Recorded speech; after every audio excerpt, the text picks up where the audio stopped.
we have more good news, guys. One of my second female fish has finally given birth to a couple of guppies, and I know that they're not supposed to be in here. I was just trying to figure out which one it was. They kind of look identical, and then I figured out, okay, she has the squared off bottom. So if she has a squared off bottom, she's definitely going to give birth. So I know there was more coming.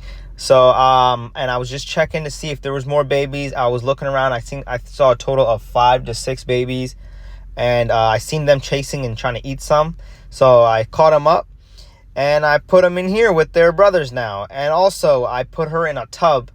Hopefully she has a time to relax and give more babies safely.